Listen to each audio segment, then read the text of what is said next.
The arrival of his opponent, who has just stepped into the ring and taken up residence in the blue corner. That is Davit Yegoryan from Armenia, 23 years of age. And he quarter-finalist at the 2024 European Under-22 and Senior Championships. The Senior Championships taking place in Belgrade. Here, over in Ring A, a unanimous point decision victor over Francis Andre Guillaume of Mauritius by a clean sweep of the cards. So we're underway. Round of 16 action in the 54 kilogram bantamweight division between boxers from Nepal and Armenia. The boxer wearing red is Chandra Bahadur Thapa, 26 years of age, part of a 5-strong Nepal boxing team. And the trip to the canvas endured by the man in blue, that is Davit Yegoryan. Strong southpaw, 22 years old. Both of these men bidding for that $10,000 minimum, which is the prize that awaits the boxers who make it through to the quarterfinals. So both men adopting wide-legged stances in the center of the ring, looking to counter with that southpaw left is Yegoryan. Plenty of fencing with the lead hands between the two boxers at present. It's almost like a game of tag. Reaching for the right cross and finding it when seemingly out of range was Thapa. Both men really committing to backhands, but Yegoryan spoken to about punching incorrectly. There's a solid right hand landed by Thapa. Both men continuing to circle one another. Likes that straight shot to the body, does Thapa. And when he lets it go, because he doesn't, well, there he did take his feet with him and landed solidly with a right cross to the solar plexus.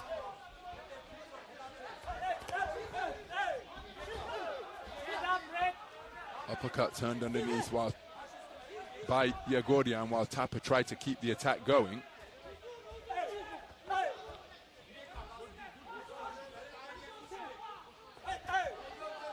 He's using that straight right cross to the body very effectively. Thapa just gesturing to the referee that he felt he was tagged by a rabbit punch, but that is why the referee is there. Surely his concentration has to be solely on the man in front of him. He's doing a good job targeting the man's torso, particularly with that backhand against the southpaw, and he's grinning his gum shield in admiration of his work.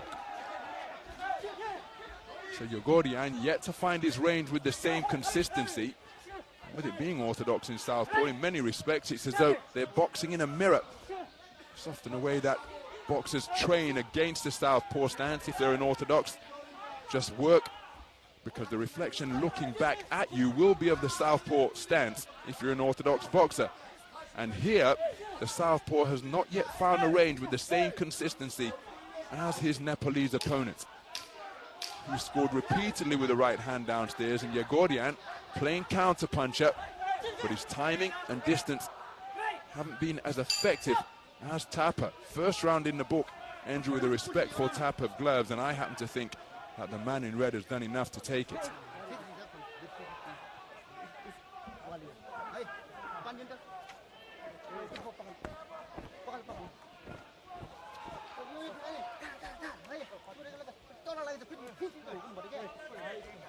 Some of the action from the opening round.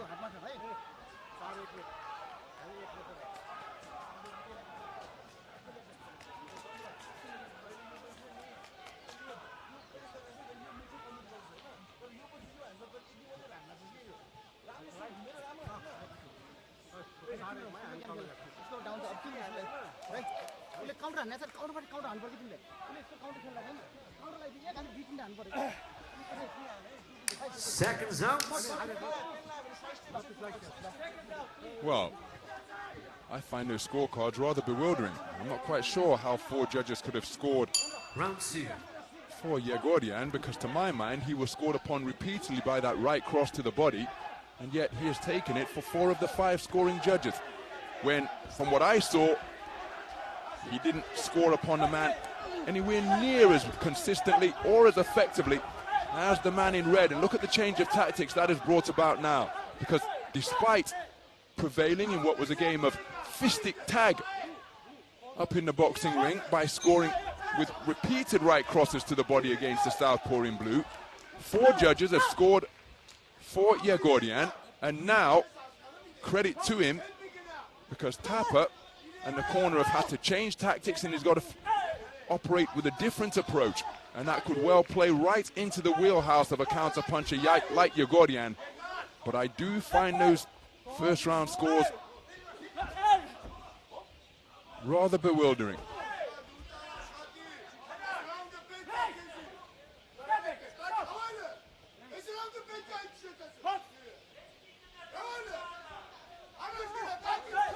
So both boxers again looking to play counter-puncher. It's rather untidy.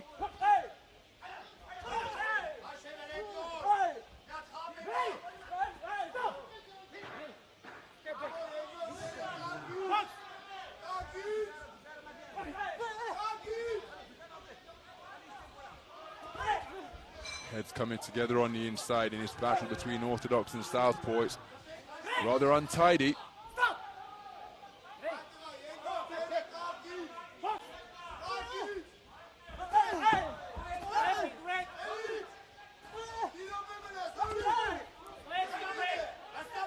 While increasing amounts of mauling out here now, and somebody who will be able to take advantage and produce some quality, because it's really physical and untidy at close range.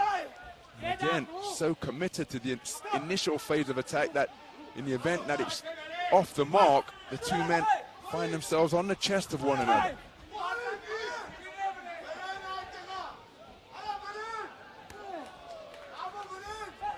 Good right hand landed by Thapa. Slapping left hook landed with the inside of the glove, and he's going in search of that lead left hook now.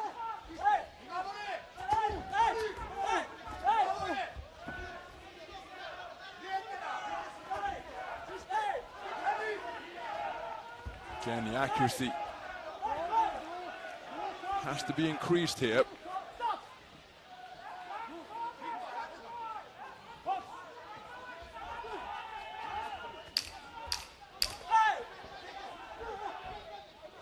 And again, just not taking their feet with them when they're launching these attacks, particularly Yegoryan, and most of his punches are just providing a breeze. So the second round in the book, in a round where very little effective point scoring took place. And given that the man in blue was favored in the first round, I'm not quite sure what scores are going to be returned in the second. I happen to think, again, the man in red was more effective, and the judges agree. At least 4 of them see it that way, which gives us tied scores of 19 points apiece for 3 of the 5 observers here. And the other scores are 20-18 each way.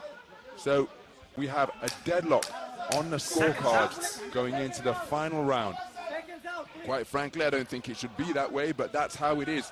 And so that is what the boxers have got to deal with. It's come down to a 3-minute shootout to determine who is going through to the quarterfinal stage. A mouthpiece has been dislodged, not by a punch, but on a bull rush forwards when the bodies came together.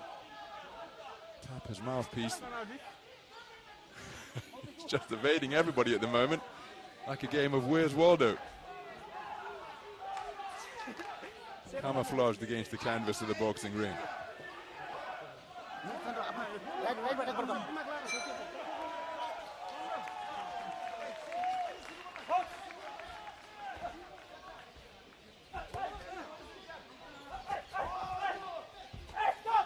So practically the entirety of round 3 remaining after that early intervention. And now this has really changed things. And what approach will Thapa take? Because a point has been deducted from Yegoryan for excessive holding. Here the referee saying no holding blue. Thapa using the space of the ring now and getting back to the raiding attacks.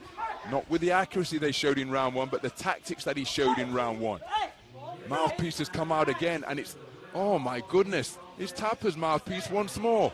Now, if this mouthpiece comes out one more time, Thapa is going to be docked a point, because this can be a tactic used by boxers that are fading, and so he better bite down on that mouthpiece and not let it come out again, because that would see him docked a point, which would cancel out the point deduction assessed against Yegoryan for excessive holding. Doesn't want to be in that type of territory. He's got to engage and keep the officials happy. He doesn't want to be holding, because the referee, if he takes the point, it will bring us back to parity once again. Surely the corner have got to be yelling the instructions to Thapa to get himself out of these types of clinches and bite down on that mouthpiece with all the power that his jaw can muster. Doesn't want to be here. Very untidy is this contest. As the boxers flailing into one another once again. You can't fault the industry, but the accuracy and effectiveness, as Thapa did produce a two-shot burst of quality. But Yegoryan hasn't really found his range with any consistency here tonight.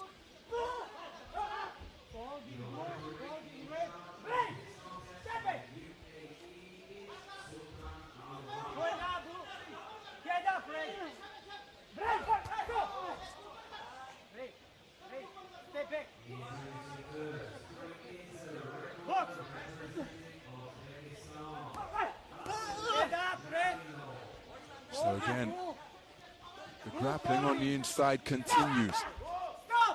And again, who is heeding the referee's command to stop? Only 44 seconds remaining, and Yegoryan needs a massive burst of quality here. His easiest route is to take his man out in the remaining time, but he's not really found his distance. Those aren't scoring punches for my money. Can't fault the man's effort. He's trying to find his distance, but he's pressing leather rather than throwing point-scoring shots. And the clock very much the friend of Thapa. Got to keep that mouthpiece in, and he doesn't want to fall foul of the referee and get docked a point for anything. Disengage and get back to space by heeding the command of break. And there's the bell, and I think it is going to be Chandra Bahadur Thapa going through to the quarterfinals. It was a really hard-fought, physical affair. Lots of mauling and grappling on the inside. No man, at least Yegoryan, not finding his timing or distance at all here tonight. Can't fault the commitment demonstrated by both boxers, but I think it's the man in red who's got the tactics right, despite round one being scored against him, and I think he should be going through to the quarterfinal stage.